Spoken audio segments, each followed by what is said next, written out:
And so I'm not sure we're very good at this because we're two academics, but we try to really get to the heart of something and not have a lot of, superfluous noise. But as I said, well, I'm not so sure we're really good at that yet, but, oh well, what are you gonna do? Well, I It was checking out y'all's podcast before, our conversation, and I was like, "Man, this is really cool that y'all have these like, I mean, just overwhelming amount of really smart people at your fingertips because it's what y'all do. I mean, you are able to collaborate with other educators and like you said, PhDs. So there's a lot of really smart people that I would imagine that you have access to say, "Hey, you want to just have a conversation? Do you want to have a chat?" Is that kind of how y'all envisioned it, or is there a bigger goal behind the podcast?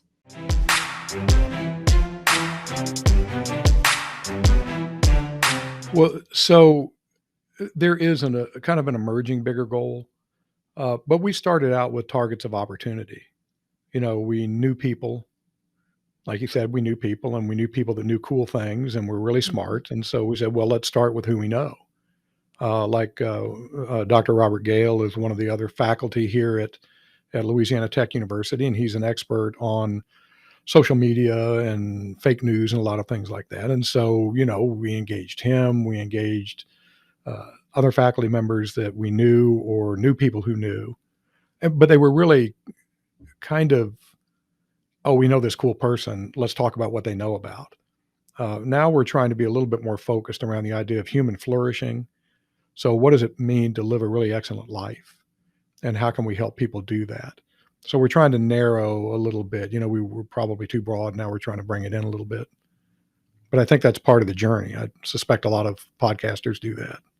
I love this so much and I'm glad that you hit on it because this is something that people come to me as a brand new podcaster. They're too scared that they're either super narrow or way too broad. And the honest answer is, and what it's kind of like the tough love from your coaching, my coaching perspective is sometimes you just got to figure it out. Sometimes you like just getting started, you'll gain so much clarity in how you like to create content, or like you'll find this subset of your audience that you're just like, "Oh my gosh, I never knew that I could really serve these people in this way." So who is kind of your typical audience? Or did you create this to, just be an extra resource for your students and other people? Or you're just like, "We just wanted to have fun conversations. We didn't really know what we were doing." Well, we kind of had an audience in mind. We did really get in the fun conversation part, but we've given some thought to who the audience is. And this is going to sound so crazy, but they're people that think deep thoughts.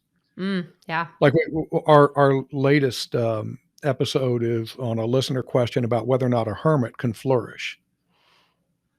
I mean, who thinks about that kind of stuff? Well, we Yeah. do, and there probably aren't a lot of people like us, but there are some people like us.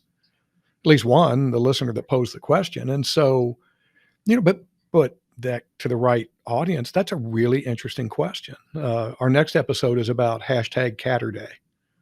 I don't know if did you know that's a thing on Twitter? No, I'm like, please It elaborate on that, please.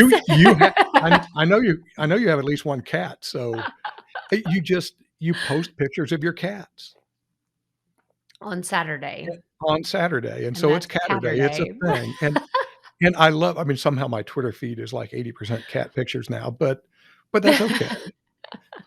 But it's just I love it. fun. It's Yeah. just fun. We've got this grind mentality that I think has gotten even worse during the pandemic. Mhm. You just always have to be productive. You have to be doing something and it's going towards some goal. And I just don't think that's right. You just need to chill out sometimes. And whatever it is that helps you chill out, if it's, going for a walk in the park, if it's zoning out to some movie, if it's playing with your kids, if it's looking at, hashtag Catterday pictures, that kind of idea of putting your mind in neutral for a while is really beneficial in the long run. Just like, I think you're a runner, aren't you? Are you a runner? Yeah. Yeah, you're a runner. I used to be a runner. But, if you run 7 days a week, it's gonna get you after a while. Right. So you take a break. And so why don't we do that with our mental energy and the energy we put into our projects? So, but anyway, we can take this is our talent. We can take a simple thing like Catterday And man, we can go on and on and on about it, and look at it from what would Aristotle say about this? What would the Chinese philosophers say about this? But like I said, some people think about those kinds of things, and that's who we're trying to target.